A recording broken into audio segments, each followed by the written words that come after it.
ઘણીવાર જમવામાં શું બનાવવું તે પ્રશ્ન થતો હોય છે, અથવા ઘણીવાર શાક રોટલી ખાવાની ઈચ્છા ન થતી હોય, અથવા તો ઘણીવાર સમય ના હોય, તો ફટાફટ બની જાય તેવી જુદી જુદી 3 પ્રકારની હેલ્ધી એન્ડ ટેસ્ટી ખીચડી બનાવીશું, જેમની સાથે આપણે શાક ને રોટલીની પણ જરૂર નહીં પડે. તો પહેલી ખીચડી બનાવીશું, જે મસાલા ખીચડી બનશે.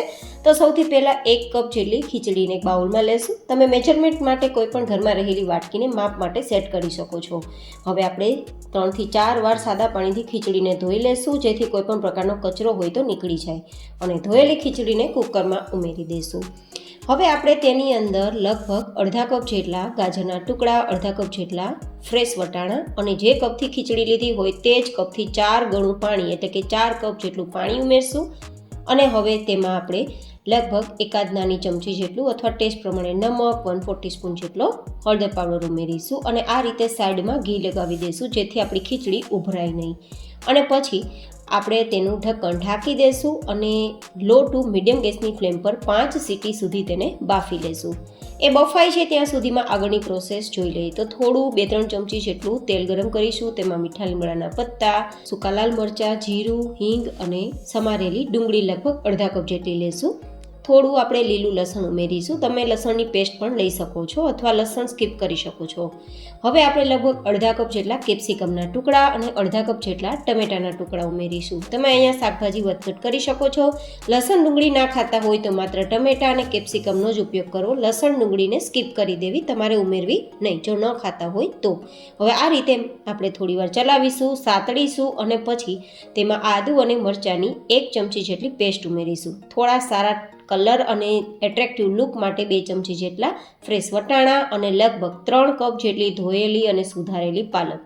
એકદમ હેલ્ધી ખીચડી તૈયાર કરવા માટે મેં પાલકનો ઉપયોગ કર્યો છે. ઘણીવાર ઘરમાં ઘણા બધા સદસ્યો પાલક નથી ખાતા, તો આ રીતે તમે તેને ખવડાવી પણ શકો છો અને તમારી વેરાયટીને હેલ્ધી પણ બનાવી શકો છો અને ટેસ્ટી તો બનશે જ. હવે આપણે થોડીવાર સાતળ્યા બાદ ટેસ્ટ પ્રમાણે નમક, 1/4 ટીસ્પૂન જેટલો હળદર પાવડર, 1-2 ચમચી જેટલું લાલ મરચું પાવડર, 1 ચમચી જેટલું જીરા પાવડર ઉમેરીને મિક્સ કરીશું. અહીંયા શાકભાજી પૂરતું જ નમક ઉમેરવાનું છે, કારણ કે ખીચડીમાં પણ આપણે નમક ઉમેરેલું છે. હવે આ રીતે સતળાઈ ગયા બાદ આપણી સબ્જીને થોડી નરમ કરવાની છે, સોફ્ટ કરવાની છે. તો પાણીના ઉપયોગ વગર ધીમા ગેસની ફ્લેમ પર ઢાંકીને કૂક કરશું. અને આપણે જોઈએ ને તો કુકરમાં પણ 5 વિસલ આવી ગઈ છે. તો હવે આપણી ખીચડી પણ જોઈ લઈએ, એકદમ સરસ બફાઈ ગઈ છે, તળિયે બિલકુલ ચીપકેલી પણ નથી. તો આપણી ખીચડી જે તૈયાર થઈ ગઈ છે તેને અત્યારે આપણે સાઈડમાં રાખી દઈશું. એકદમ સરસ બફાઈ ગઈ છે, વધારે મેશ પણ નથી થઈ અને કાચી પણ નથી રહી. પરફેક્ટ મેજરમેન્ટ સાથે બનાવશો તો એકદમ સરસ ખીચડી તૈયાર થશે. 2 મિનિટ પછી જોઈએ તો આપણી સબ્જી 90 to 95% જેવી સોફ્ટ થઈ ગઈ છે. સાવ મેશ થાય તેવી નથી કરવાની, થોડી ક્રન્ચી ટેસ્ટ સાથે આપણે તૈયાર કરવાની છે. આપણે તૈયાર કરેલી ખીચડી ઉમેરી દઈશું, મિક્સ કરી દઈશું. મિક્સ કરતાં જ ખીચડીનો લુક જો કેટલો એટ્રેક્ટિવ આવે છે. આમાં શાક રોટલીની જરૂર જ નથી. માત્ર છાશ કે દહીં સાથે તમે આ ખીચડીને સર્વ કરશો, ખૂબ મજા આવશે. ઠંડી થઈ ગયા બાદ પણ ભાવશે તો ટિફિન કે લંચ બોક્સમાં પણ આપી શકશો અને એની ટાઈમ બનાવીને ખાઈ શકશો. તો એકદમ હેલ્ધી ટેસ્ટી ખીચડી તૈયાર છે. કેવી લાગી તમે મને કોમેન્ટમાં તમારા ફીડબેક જરૂર બતાવજો.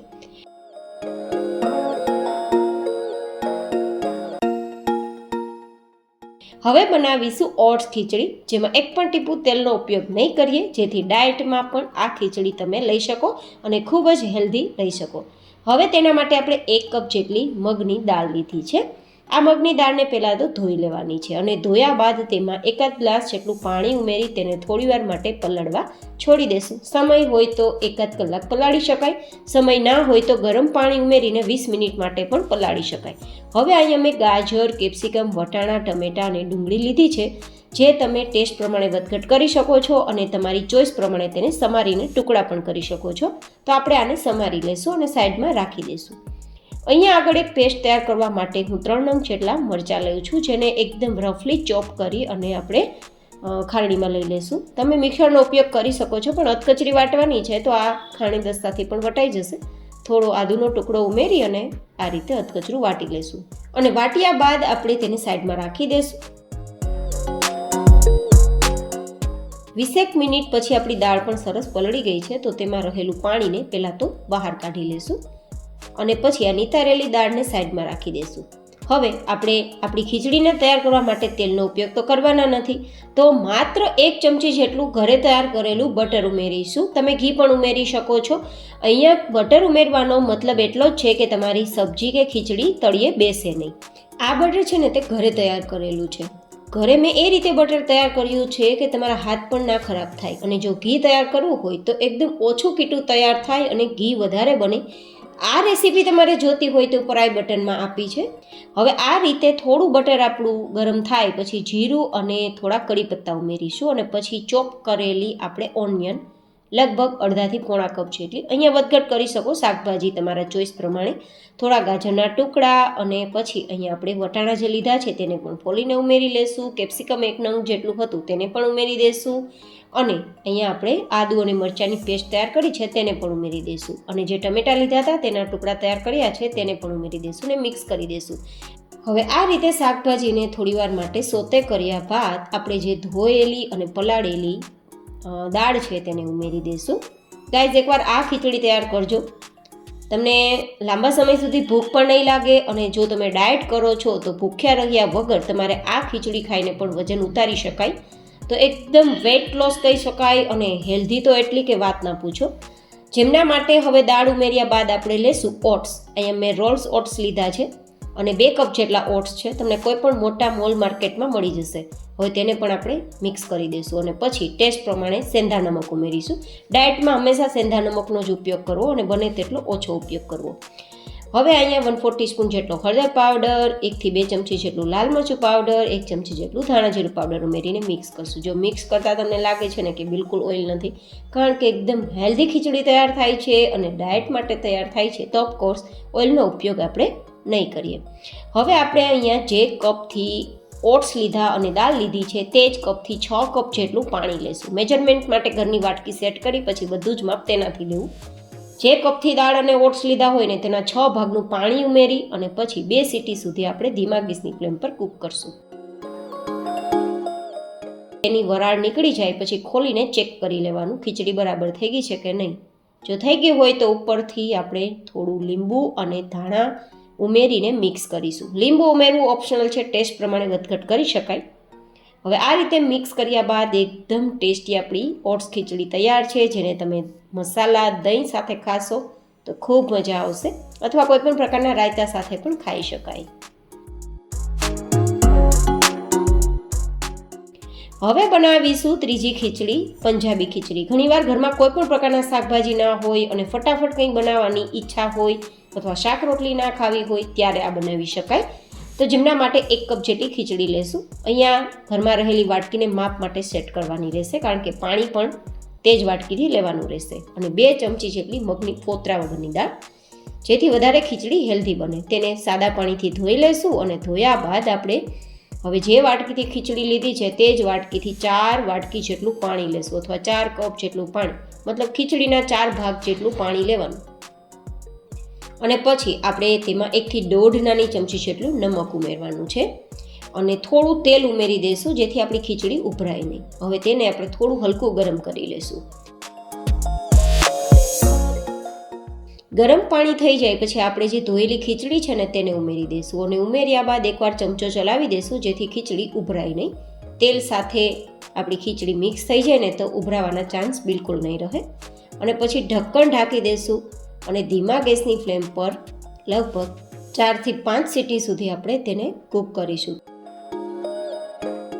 તે કૂક થાય ત્યાં સુધીમાં એક પેસ્ટ તૈયાર કરવા માટે 2 ચમચી જેટલા અદરકના ટુકડા અને થોડી લસણની કળી ઉમેરી અધકચરું વાટી લઈશું. અહીંયા લસણ અને આદુનો ઉપયોગ ચોઈસ પ્રમાણે તમારી પસંદગી પ્રમાણે કરી શકો છો. હવે આ રીતે અધકચરું વટાઈ ગયું છે તો તેને પણ આપણે સાઈડમાં રાખી દઈશું.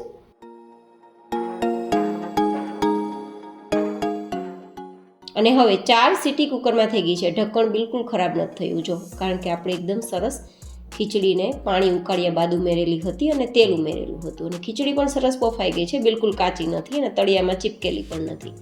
એકદમ ટેસ્ટી આપણી ખીચડી તૈયાર થઈ છે. હવે આપણે આગળની પ્રોસેસ કરીશું. તો જેમના માટે 2-3 ચમચી જેટલું તેલ ગરમ કરીશું. તેમાં મોટી એલચી હોય તો ઉમેરજો, નહીં તો સ્કીપ કરી દેજો. થોડા સૂકા મરચાં, થોડું જીરું અને હિંગ ઉમેરી દઈશું. આમાં રાઈ નહીં ઉમેરીએ કારણ કે પંજાબી ખીચડીમાં રાઈ નથી ઉમેરાતી. હવે થોડા ઓનિયનના ટુકડા ઉમેરીશું. તમારા ઘરમાં કોઈ પણ પ્રકારનું શાકભાજી ન હોય ને ત્યારે આ ખીચડી બનાવજો. આમાં શાકભાજીની જરૂર નથી, માત્ર ડુંગળી હોય તો પણ ચાલશે. અને આપણે જે તૈયાર કરેલ પેસ્ટ છે લસણ અને આદુની તે ઉમેરી દેશું. મરચાંના ટુકડા 1-2 ઉમેરી દેશું સ્વાદ પ્રમાણે અને સાતડીશું. હવે ડુંગળીને સાતળવી ખૂબ જરૂરી છે, તો ઢાંકીને ધીમા ગેસની ફ્લેમ પર થવા દેશું. 2-3 મિનિટ પછી આપણી ડુંગળી સતળાઈ ગઈ છે, મતલબ કાચો ટેસ્ટ ડુંગળીમાંથી નીકળવો ખૂબ જરૂરી છે. નીકળી ગયા બાદ થોડા આપણે 2-3 નંગ જેટલા ટમેટાના ટુકડા ઉમેરી દઈશું અને પછી તેને ફરીથી થવા દઈશું. 1-2 મિનિટમાં આપણા ટમેટાના ટુકડા પણ નરમ થઈ ગયા છે, તો આ રીતે આપણે ચમચો ચલાવી દઈશું, સાતળી લેશું અને પછી તેમાં લગભગ 1/2 ચમચી જેટલું નમક, 1/4 ટીસ્પૂન જેટલું હળદર પાવડર, 1-2 ચમચી જેટલું લાલ મરચું પાવડર, થોડો ધાણાજીરું પાવડર અને થોડી ખાંડ ઉમેરીશું, થોડી કસૂરી મેથી ઉમેરીશું અને થોડું 1/2 લીંબુનો રસ ઉમેરીશું. તમે અહીંયા ખાંડ ના ઉમેરવી હોય તો સ્કીપ કરી શકો છો, પણ ખટાશ મીઠાશ મેન્ટેન કરવા મેં ઉમેરેલી છે કારણ કે ટમેટા પણ ખાટા હોય છે. હવે બધા જ મસાલા મિક્સ થઈ ગયા બાદ આપણે બોઇલ કરેલી ખીચડી ઉમેરી દઈશું અને પછી મિક્સ કરી દઈશું. ઉપરથી આપણે બટર ઉમેરીશું એકદમ ટેસ્ટી ખીચડી માટે અને મિક્સ કર્યા બાદ ધાણા સ્પ્રિંકલ કરીને સર્વ કરીશું. આ ખીચડીને પણ છાશ કે દહીં સાથે ખાઈ શકો છો અને લંચ બોક્સ કે ટિફિન બોક્સમાં પણ આપી શકો છો. તો જુદી જુદી 3 પ્રકારની ખીચડી તમને કેવી લાગી તમારા કોમેન્ટમાં ફીડબેક મને જરૂર બતાવજો. ફરી મળીશું એક નવી જ હેલ્ધી રેસીપી સાથે. ત્યાં સુધી stay healthy and stay happy.